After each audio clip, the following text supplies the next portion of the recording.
Only gone and turned up, hasn't it? It's about time. You pay for 2 to 3 days delivery. It takes 7, but the Hull shirt is with us at last. So we can play in the kit for the first time. It's only taken 5 episodes in a week, but never mind.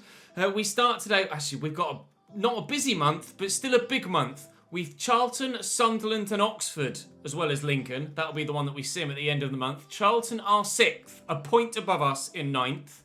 Sunderland are 3rd and Oxford are top. So yes, massive episode today with 3 big games against playoff and promotion rivals. We're only a point outside the playoffs. We're only 4 points away from 3rd. Bit of a gap to Donny and Oxford at the top of the table, but there's no reason why that can't be turned around in the remaining part of the season. We've got a couple of youth squad reports here, but I don't think there's anyone that kind of blows your mind in here. Certainly not from the English side of things. And Logan Ewing certainly will be getting called up. 80 to 94 potential. I'll lean away from you, mainly because Logan Ewing looks like he's going to be banging. Only 220,000 starting value, which means actually his starting rating isn't going to be that good. But the potential window of 80 to 94 means that he absolutely has to be signed. Even if he only reaches the 80, that's still a squad player when you reach Championship level, when you reach Premier League level, isn't it? So Logan Ewing, he's a centre-back. That's good news. 6 foot tall, only 44 jumping. That's frustrating. And not that strong either. Centre-back, CDM or right-back. He doesn't really seem to suit any of those positions. Weirdly, 70 free kick accuracy, 74 curve. His passing stats are good. He looks like a centre mid to me. Not a CDM, because he's got rubbish tackling, but more of just an all-round centre mid. I'm going to immediately start to train him as a central midfielder. I'm not sure how long it will take. 4 weeks.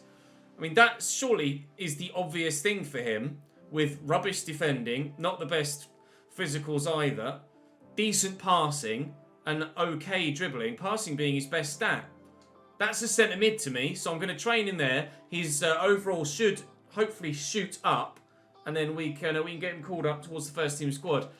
Charles Barnett is growing nicely, up to 61 rated already, and we're hopefully going to see yet more growth from him throughout the course of the remaining season. I've got a number of young players here that look great. I might let players like Juan Fernandez and Jakub Bartosz, players like that, I might let leave. Certainly, I'm going to let the goalkeeper. He's 6'6" though.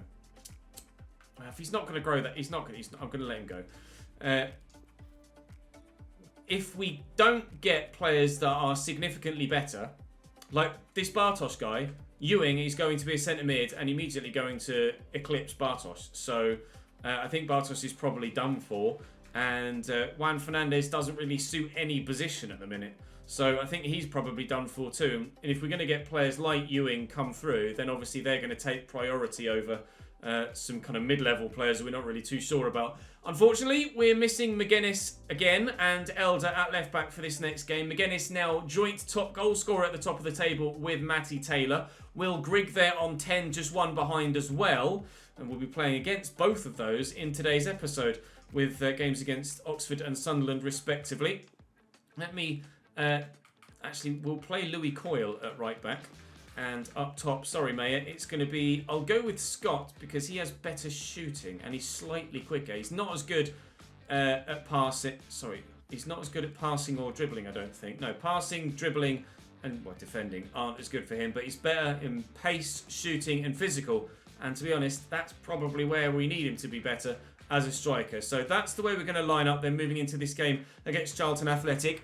3 games against 3 teams that are above us in the league and 3 teams that are challenging for a playoff spot. These not only... Oh, hello! We've not seen... This is the first time we've had these pre-match scenes. The players coming into the...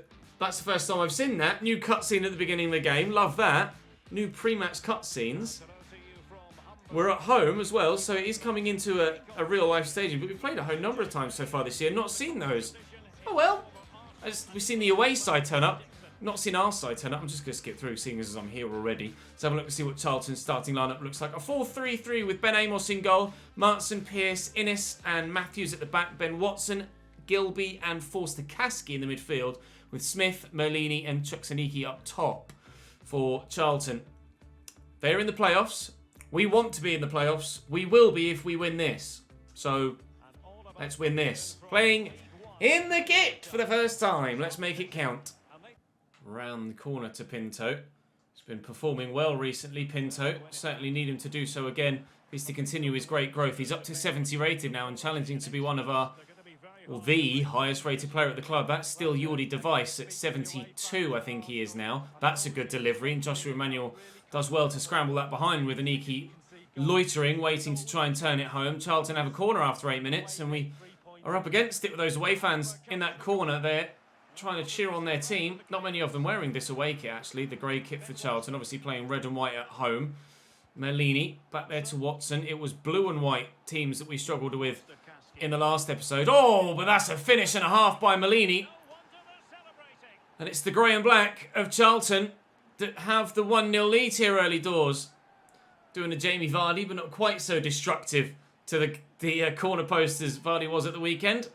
Well then, game on. Charlton mean business, but we've played playoff contenders Ipswich before recently, and they put up a very stern test. So I expect something similar from Charlton, and certainly they've started off in the same manner. Work that down the line there to Lewis Potter. Just tuck it back. Scott could feed that into Honeyman. Adelakun's making a good run. Honeyman will go for it from the edge of the box, and his side netting only for George Honeyman. Very, very close indeed. Trying to cut it back towards goal. Cut across it, and it's bending away, and whoa, just a few inches to the left, and that would have been one of the best goals of the season, flying into that top corner. Emmanuel. Forward into Adelakun. Could go again. Has gone again, and we'll play him in. Trying to get away from the defenders. Adelakun. I'm going to try and find Scott here if I can. We've looked for him well. He got to it well too. But it was more the ball hitting him than him hitting the ball, I think. It looks like it almost just kind of hit him in the face. There's no real aiming there, is it? He's just kind of gone, ball, rather than actually trying to place it in the corner or something. That's not gone well for Scott. Hopefully we see better of him later in this game. But we're creating chances, and that's one positive. But certainly we're missing McGuinness's aerial ability in these opening few moments, aren't we, in this game? And there's space here for Smith to get in behind as Ipswich take a 2-0 lead against Shrewsbury. Another promotion candidate performing well. These are really big games for us this season. He's done me there with the turn, Forster-Caskey. And again, but we get the foot in on this occasion. Thankfully, Honeyman has Pinto available, and Scott can make a run in behind, perhaps. Batty. Adelakun is going on the run behind again, and we should keep this in, and has done so. Play it short to Batty, and into Pinto, via Honeyman, around the corner, and Lewis Potter scores, but is he onside? That's the question. And the answer is yes! I thought he was off, but we're going to equalise. That was really well worked. I thought I'd overplayed it, I'll be honest. I thought I'd gone a little bit too far, but just able to keep Lewis Potter onside. Honeyman to Pinto, and I wanted to turn there and shoot. As you saw, I turned onto Pinto's right foot to shoot, but there was just too many defenders around, so I went for another pass. Lewis Potter just onside, and the right thing to do there is to go across goal and squeezing it in the far post. We are back level against promotion rivals, and Keen Lewis Potter is continuing to impress in this first season at the club. Nice tackle by Batty on Ben Watson. One wig in the FA Cup. Earlier in his career, of course, Ben Watson, with a great header against City. Scott trying to set through Adelakun here, though, as we look to score ourselves. And have done. Adelakun on the overlap. And from behind, we are now in front. Something about the right-hand side of this team, whether it be Wilkes or Adelakun, it just means goals. I'm strongly considering signing him permanently next season, provided he's not too expensive and we don't get any other standout young wingers come through via the youth setup. James Potter, Malik Wilkes and Adelakun, Hakeeb Adelakun, could be the three wingers that take us all the way to the Premier League, I hope, if they grow well enough with dynamic potential. Aniki to Merlini. Scored a good goal earlier on, but Joshua Emmanuel's defending well, and we'll get rid of that. And you never know, Batty could set something else up. Can we go 3-1 in front before half-time? Scott forward to Pinto. Back to Scott again. Honeyman is with me. I was hoping Scott would make a forward run there. He hasn't, but Batty is here. And Adelican's the obvious ball again. And there are numbers in the middle. Numbers in the middle that include George Honeyman. No, it's Pinto, in fact. And over the bar from 4 yards. Oh, Leonardo, keep that down. It's a free header. Got to do better. Got to do better. Honeyman. Batty. Drill that out wide. Scott is waiting. Pinto's on the move. We do mean business on this occasion, Derek Ray. If Pinto can just find a teammate. Oh, and he's found Batty well. Batty's been scoring freely this season and has done so again. What a finish into the bottom corner. After Charlton took the lead early doors, I thought we were really in for it in this one, but we fought back really strong. 3-1 in front now at the beginning of the second half, just as they scored early on in the first. We've done so in the second. Again, it's Batty arriving late from midfield. Great first touch. And the driven finish is superb. Yes, Daniel Batty. He's, what, 4 or 5 goals? 4th goal of the season so far. And they've all been really well taken too. 3-1 Hull here at home against Charlton. We are back to our best, it seems. Batty. Out to Lewis Potter. He's just loitering on the edge of the box there, Scott. And Adelican's in. Adelican's really in. Oh, off the bar. Can he win the header? He can. And Scott. Oh, Scott. That was Scott's attempted shot. I can't believe it. Adelican very nearly getting a 4th for us here. We've got 2 changes, I think, being made as well. Was it 2? No, just the 1. Honeyman off and Doherty on. Adelican actually go on the floor here looking for Scott. It's Lewis Potter who finds Doherty, who's just off the bench, and his shot is blocked at source, unfortunately. 25 to go. We look good for the win here. Batty still performing well. Scott does find Lewis Potter, and we do have the 4th. We're on fire today. I wish this shirt had turned up earlier. Maybe it's a good luck omen. We'll see in the rest of the episode, but certainly we've started off right on top. Lovely little dink in by Matthews to Aniki, and Forster-Caskey could drive into the box here. Little back heel. There's a man free on the far side. It's a lovely reverse pass. It's a brilliant Charlton goal. Fair play. Well done. I didn't see that reverse pass on. I was concentrating on the guy on the far side who looked like he was in space. Perhaps slightly over-celebrating considering he's given it the old... Or maybe you should, because you're still 2 goals behind, mate. That's a brilliant pass back to him. Smacked home, but certainly I don't think it was worth celebrating that much. There's only 14 minutes to go. And it's 4-2 now. Some high-scoring games recently, aren't there, in League One? 4-3 against Portsmouth. 4-2 here now against Charlton. We're certainly scoring well. We're certainly conceding well too, unfortunately. Forster-Caskey to Aniki. Malini. This is good from Charlton. It could lead to a 3rd if it weren't for that loose pass.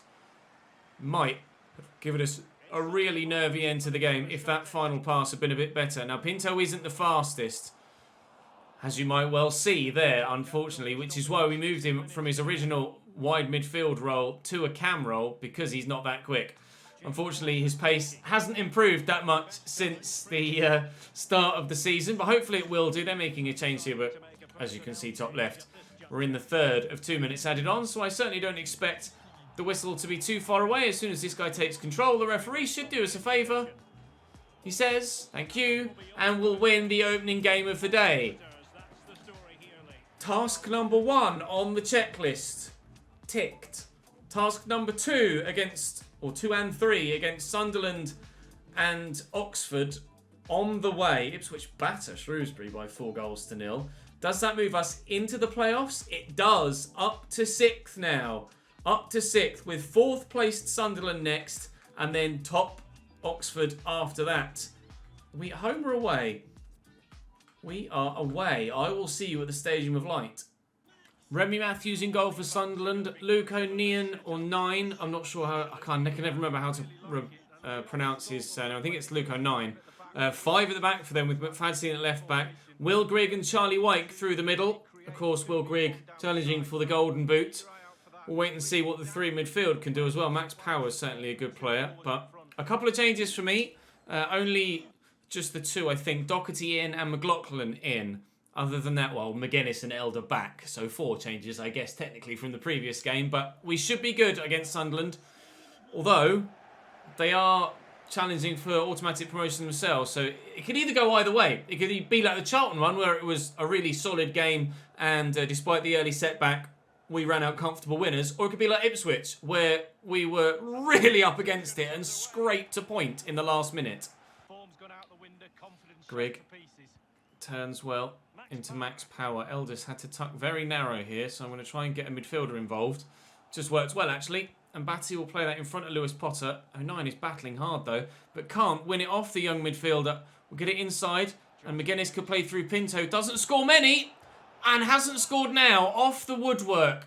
So very close. There were some calls in the last episode to maybe try him as a striker or centre forward, but I just don't think that Pinto is quick enough to be able to play that role, personally. I'll go Josh Emmanuel here. I do need to change Barnett in our youth setup to a striker as well. That's some more feedback that I've just seen in the comment section of yesterday's episode, so thank you for that. I will do that after this game. I'll go and change that youngster to a striker, and we'll see what his position or what his overall rating changes to. Certainly, the stats looked that way, like he was going to be best played in that position. Pinto will look here for Potter. I was hoping for a back heel. It's not a back heel. It's just a little pass with the outside of the foot, but it's worked wonderfully well. And at the stage of my life, the man who's in the side for George Honeyman, who hasn't necessarily been quite as free-flowing with the goals as we hoped he would. It's actually been the more defensive Daniel Batty that's been scoring the goals, but Doherty's the one that gets forward here in that box-to-box role, and he's the one that gets the goal. It's a lovely assist by Lewis Potter, just the outside the boot to square it across to him. The defenders didn't really read that, but Doherty's first time strike into the back of the net. If he can do that regularly, then Honeyman might have his work out to hold on that first team spot. 1-0 Hull through Greg Doherty. Down the line, no back again, no down the line perhaps. Oh, an early ball towards the middle, that's rare. Grigg to Power, gets it to Charlie White. He's a bit of a lump of a striker, not my go-to kind of player. Device does well there. Pinto is going to need to use the support of McGuinness, and I'll use the right back, Emmanuel. Adela can tuck narrow. McGuinness can get played in again. We'll pull that back there to Doherty, who again is looking to get forward. Even Batty doing so too. Batty right forward now, but we'll get it out wide to Adela. Whip it towards Pinto at the back post. He couldn't score a header earlier. He's not going to get the chance to do so here, because Wright does well from the delivery to get it behind. But Emmanuel, is that another corner? No, it's poor from Joshua Emmanuel at right back. Couldn't direct that on target. Not to worry. We still have our 1-0 lead. They haven't been too good at going forward so far in this game, Sunderland. But here's 09, pushing forward from that right wing-back role. Don't expect the cross. Don't get the cross. Back to Max Power. He's gotten away from me here. Trying to get back in front of him with Elder, and I can't quite. Dobson with a 1-2. Max Power could shoot. Scowen does. Oh, Josh Scowen drills that hard and low. That was a brilliant finish. The keeper just couldn't react in time. The shot power on that was unreal. I think Scowen used to play for Ipswich. I might be wrong, but the keeper almost went with his hands. I think he might have expected it high. Did he take a deflection and go low? No, it's just driven into the back of the net, and the keeper wasn't expecting it. I wasn't expecting it either. It's Josh Scowen, isn't it? Might be wrong. It is Josh Scowen. I'm going to have to Google and see if he did play for Ipswich, because otherwise that's going to drive me mad. Josh Scowen, did you play for Ipswich at some point earlier in your career? Or I'm mistaken. I am mistaken. It was Queen's Park Rangers that he played for, and Barnsley. And now he's at Sunderland, the 27-year-old. Well, he's scored a very good goal there for Sunderland. This is his first year with them, joining in 2020. And impressing. They're level here. Again, this has been quiet so far in this game. And then when I did get that one chance, I didn't take it when I needed to. Batty could get it back to him here. Oh, but it's a loose pass. McGuinness, he's fouled the man. He skewed the shot as well. And he fouled the defender. It's for free kick too. Just not happening here the way it did against Charlton. And I'm not really too sure why. That was a good header though. And it might fall for me now. I'll look for McGuinness again. Back to Pinto. Burst into the box. Bit of footwork past the defender. And Matthews with a good save. Matthews with a good save. Cross in from Pinto. McGuinness, header from a corner. Oh, it's becoming routine now. Josh McGuinness with his 12th goal of the season as the scoreline reads 1-2 as well. Meaning that we're 2-1 up. I love that. Did that come off his shoulder? I might have just glanced out the corner of my eye. I'll have a look at the replay. Yeah, it kind of hit him there. It looks like it hit him in the neck. Still able to get great power and direction on the header. Don't care how it goes in, so long as it does. 2-1. Oh, Pinto's intercepted that beautifully. And McGuinness is on the run. Arriving here is Doherty. He's having a hell of a game. Certainly going to get the start in the game against Oxford, I think. Greg Doherty. Oh, McGuinness's left foot is nowhere near as good as his head, is it? That was awful. Looking for a third to try and kill the game off as they look to get themselves back in it. Charlie White going off. Who's that coming on? I can't say as I recognise him. In a headband for Sunderland. Who's got long hair that plays... Danny Graham? Oh, well, I can't say as I'm scared of Danny Graham. I have to be honest. If Danny Graham scores a goal against me, then I really am done and dusted. He might have gotten himself a yellow card early doors there. No, he hasn't. 09. Max Power over the top. Wright's in behind it. This is dangerous. I don't like this. He sent me to ground. Oh, good save by George Long. It's not the first time I've been sent to ground like that. Good block from Will Griggs. Follow-up effort. Oh, Sunderland turning the screw. Dobson going off for them in the midfield. And that is... Irish brain. Aidan McGeady. I couldn't think of his name to save my life there. Wright having a real impact here in the last few moments. In there to 09. It's turned well. Back to Wright again. Into Danny Graham. Please no, Danny. Please no. Well done, McLaughlin. He's done particularly well to get to that. And into the feet of George Honeyman, whose fresh legs will certainly help now. And Samuelson. Doherty could look for Samuelson again. There's a bit of space there. Can he get to it first? He can, but he's run straight into Max Power. And Danny Graham playing the ball all the way back into midfield and then back to defence. I don't think Sunderland are going to have the time left in this game to get themselves the equaliser they need. How much longer is going to be added on? 3 minutes. Maybe they will have the time. 09 has Danny Graham making runs and Wright too, but is going to go down the line to Wright. Cross to come in. No, not Danny Graham. George Long with a save. I didn't want to dive into the challenge on that occasion. I just tried to get there and put a foot in. I think actually I overcommitted and ran... No, I didn't quite, but tried to put the foot in and it didn't quite work. Thankfully, again, George Long does enough to save my bacon and keep us with a goal out of the net. That hit Elder in the face. Oh, I'm going to have a replay of that quickly. Who's kept that out? Sunderland really pushing for it here at the end of the game. I'm not even sure who that is. It's a brilliant volley under pressure. It's Will Grigg. And did it hit... Oh, it hit Elder in the shin. Actually, that shot was going wide, wasn't it? It didn't need saving. But we weren't to know that. He wasn't to know that. The ball goes away, and there's the final whistle. Well, by the skin of our teeth, we get the 3 points. Just as we were saying at the beginning of the game, that we scraped to a draw against Ipswich. We've seemingly scraped to 3 points against Sunderland. Ipswich draw with Rochdale. Blackpool beat Swindon. Peterborough beat MK Dons. Are we closer to the top 2 now? We are, you know. We're 4th and 5 points. But they've got a game in hand. They've got a game in hand. We've got Oxford next. We can close the gap on them at least if we beat them. But they've got a game in hand. Disappointed I didn't play him, Scott, in the last game. I did say to him that I wasn't sure whether I was going to play him or not. And Burke is happy to be continuing to play regularly at centre-back. I'm happy for him to continually be playing at centre-back too. We're down to 5th now that other teams have played their games. And as you can see, Doncaster are up to 43. So I imagine Oxford are as well. The gap is 8 points to the top. But we can at least close it to 5 points on one of the two if we get a win in this next game.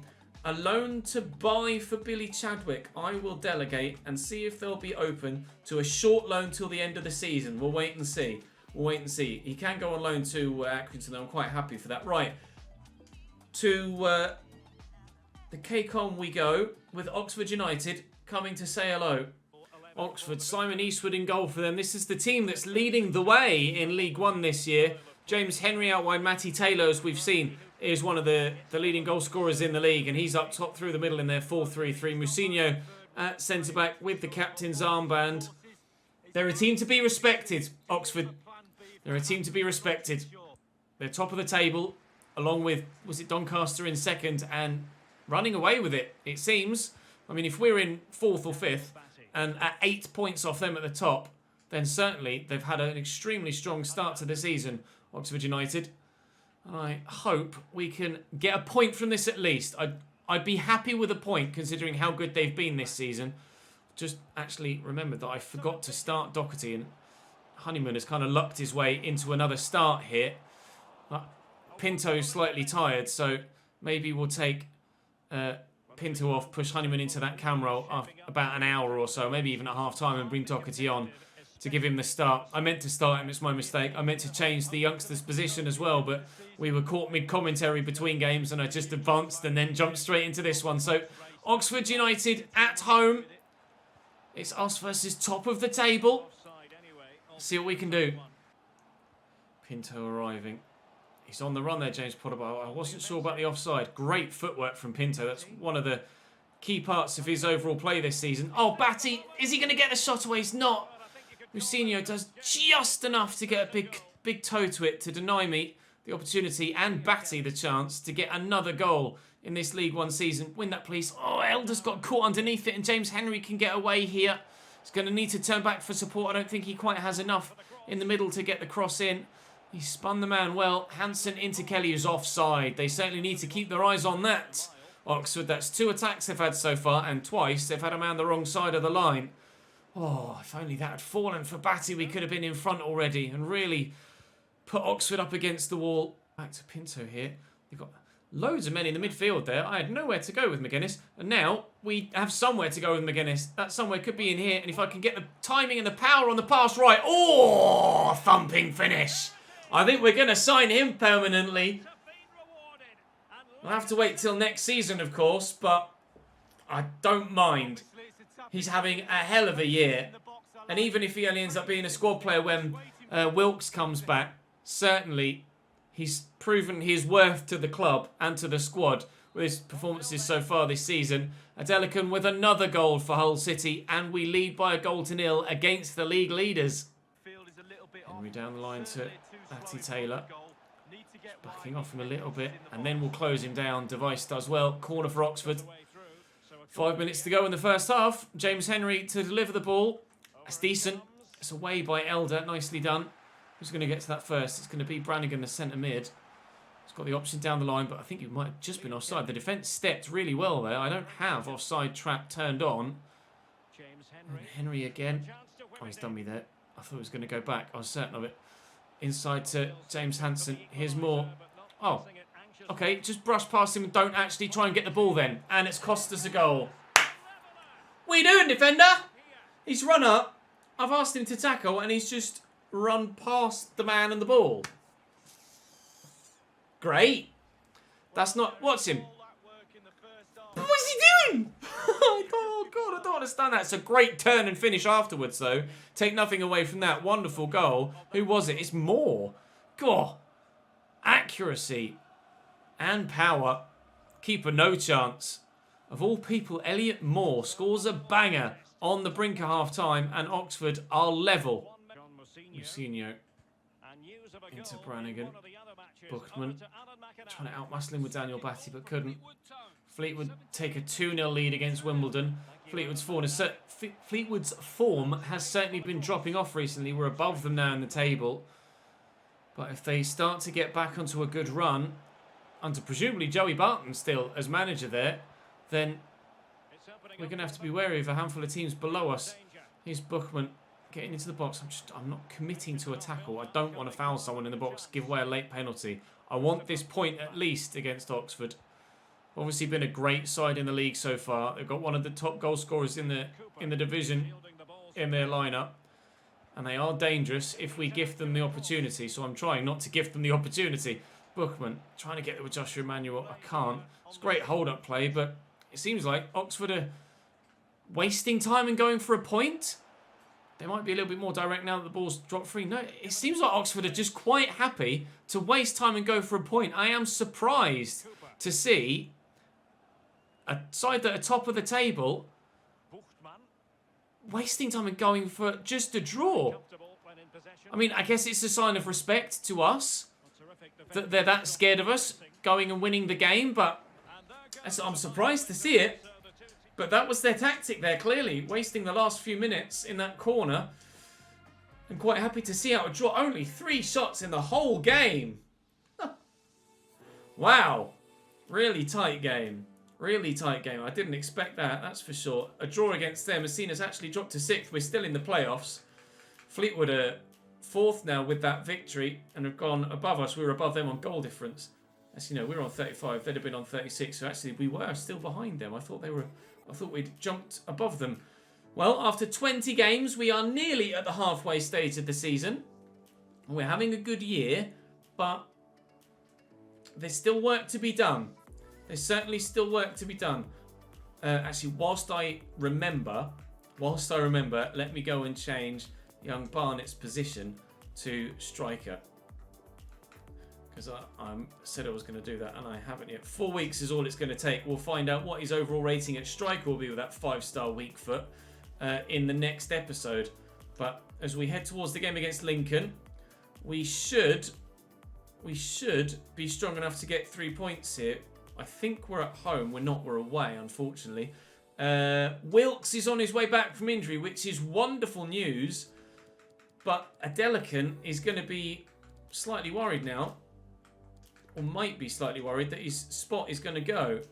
I don't think it will for the time being because he's been so good for us. And Wilkes has 0 sharpness. Out of curiosity, let's see what our top goal scorers are. Our top goal scorers this season. I imagine McGuinness is top. He is with 12. But Adelican has 7 in 16 League One games. And 3 assists. Wilkes has 4 in 8 though. So they're both scoring about a goal every other game. They've both been great. And Lewis Potter's 5 in 18. I can't play all 3 of them because Pinto's got 13 assists in 20 games in that cam role. I'm spoilt for choice. But it's a good thing that I'm spoilt for choice. Right, let's go to the press conference. Try and boost confidence a little bit before this next simmed game to hopefully give us the best possible chance. We're very hard to beat. We're on a 5-game unbeaten run apparently. Even contest on paper? No, certainly not. We won't underestimate them. But I'd like to think we're the better side. We're challenging for promotion. They are midfield obscurity at the minute, Lincoln. Just come up from League 2, obviously. And yeah, 17th. Only 5 points above the drop zone, to be fair. So certainly this should be 3 points. But when has it ever been that simple before?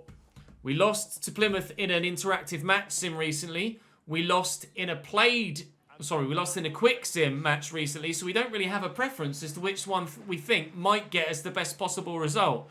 Hopefully, though, this interactive match sim will be the one that gets it for us. We do have Wilkes as an option off the bench now if we need him too, which is great news. Certainly gives me a better option off the bench out wide than kind of utilising Samuelson or Scott as a winger when they're better suited to playing as a striker. We'll see what we can do, though. 10 minutes in here against Lincoln. No chances yet. I imagine it'll be a game of few chances, but hopefully we should get 3 points and a win to get ourselves back up towards, or closer towards at least, those 2 automatic promotion spots. Counter-attack is on here, out wide. McGuinness lofted nicely into the path of Lewis Potter.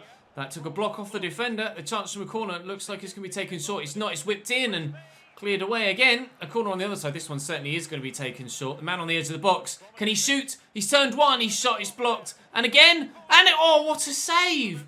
Oh, well, pressure is on Lincoln here. Shoot!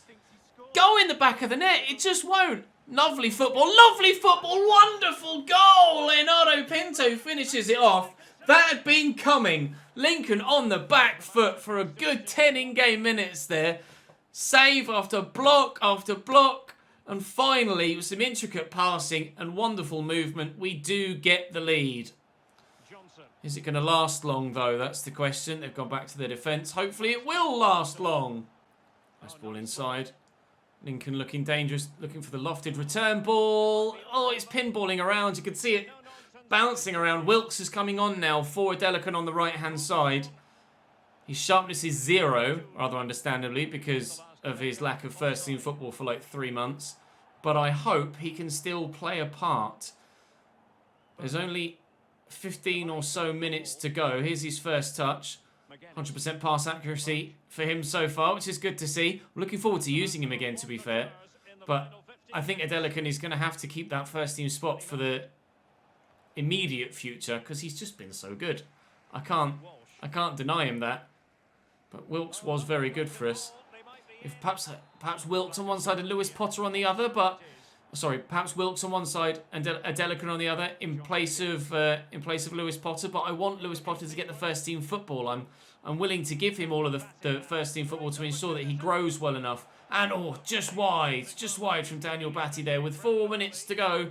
It looks like we're going to get ourselves a 1-0 victory here away from home at Sincilbank, which will be good enough to hopefully move us deep into the playoff spots and away from those chasing the playoffs at the very least. Despite the fact that the board are desperate for the league title this year, I'd be happy enough just with the chance of promotion via the playoffs. It is a lottery, and we don't have a 100% record in playoffs on this channel in saves, but certainly it would give us a good opportunity. Oxford play Doncaster, first versus second, and draw 2. And that win puts us, well, actually keeps us 6th. We're only a point behind third now. How tight is it there? You see Charlton are falling behind though, 34 points for them. So there is a bit of a gap now, but Shrewsbury just 2 points behind Sunderland in third. We're a single point behind and only 6 points off top of the table. If only we could have beaten Oxford, then those 2 automatic promotion spots would have been a little bit closer. Not to worry, we have Doncaster in second to start the day tomorrow. Fleetwood away in the FA Cup as well. Oh, is it? We've got Fleetwood away and Gillingham away. Which is which? Which is which? Let's have a look. View fixture. I imagine Gillingham on the Saturday will be the FA Cup. Gillingham is the FA Cup, meaning that Fleetwood must be the EFL trophy then. And indeed it is. Indeed it is. Busy month. I might split December into 2 because there are 8 games there. And, well, I don't really want to be simming 5, do I? So we'll split December into 2. Donny, Gillingham, Fleetwood, Aki Stanley, Crewe, Plymouth, Swindon, Rochdale over Christmas. And then we'll head into the January transfer window, which is going to be busy with games as well. And we'll see if we can get ourselves even closer to those 2 automatic promotion spots. Thrilled to have Wilkes back. That's great news for us. But I think Adelican is going to continue on in the starting lineup for the time being. But great to know that we have the quality there waiting for us should we need it off the bench, or if one of our first team players gets injured like Wilkes did, or suspended, or just drops in form. Right, thank you very much for watching today, boys. Drop the video a like for the shirt, and I'll see you tomorrow.